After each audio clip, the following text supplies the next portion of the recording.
বারবার বলেছি শহীদ প্রেসিডেন্ট জিয়াউর রহমান এবং আপসহীন দেশনেত্রী বেগম খালেদা জিয়ার বিএনপি এই মুহূর্তে আর নাই।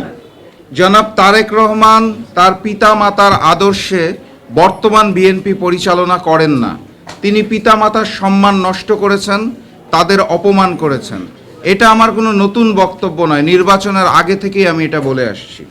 গত 15ই এপ্রিল 2026 বুধবার এক আলোচনা সভায় আমার দেওয়া বক্তব্যে আমি একই কথা বলেছি, নতুন কিছু নয়।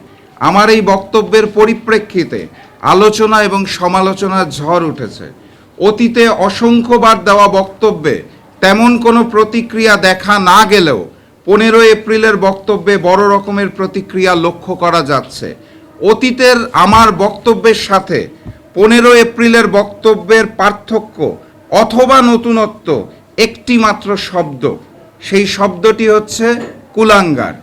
আমার ব্যক্তিগত ধারণা, বিএনপির কিছু সংখ্যক কর্মী কুলাঙ্গার শব্দের অর্থ ঠিকমতো উপলব্ধি করতে পারেন নাই, অথবা ওনাদের জানার ভুল আছে। আমি তাদেরকে বিনয়ের সাথে বলতে চাই, কুলাঙ্গার শব্দের অর্থ কুল যোগ অঙ্গার। কুল অর্থ বংশ, অঙ্গার অর্থ কলঙ্ক, অর্থাৎ বংশের কলঙ্ক। কুলাঙ্গার একটি বিশেষ্য, এমন ব্যক্তি যার কুকর্মের ফলে তার বংশ কলঙ্কিত অথবা অপমানিত হয়। সম্ভবত কুলাঙ্গার শব্দের অর্থ না বুঝার কারণে বিএনপির কিছু কর্মীদের মাঝে এত উত্তেজনা সৃষ্টি হয়েছে।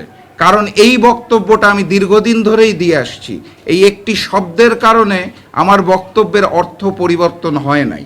তারপরেও যেহেতু বিএনপি কর্মীরা তারা কুলাঙ্গার শব্দ ব্যবহার করার জন্য রাগ করেছেন, কষ্ট পেয়েছেন, তাই আমি বিএনপি সমর্থক গোষ্ঠীর কাছে আন্তরিকভাবে দুঃখ প্রকাশ করছি, অফিসিয়ালি দুঃখ প্রকাশ করছি। ভবিষ্যতে আর কুলাঙ্গার শব্দটি ব্যবহার করব না বলে আজকের এই সংবাদ সম্মেলনের মাধ্যমে কথা দিচ্ছি, ঘোষণা দিচ্ছি। কিন্তু অতীত থেকে ব্যবহার করে আসা আমার বক্তব্য কিন্তু একই রয়ে গেছে। আমি এই শব্দটা যেহেতু আপনারা মন খারাপ করছেন, আর ব্যবহার করব না।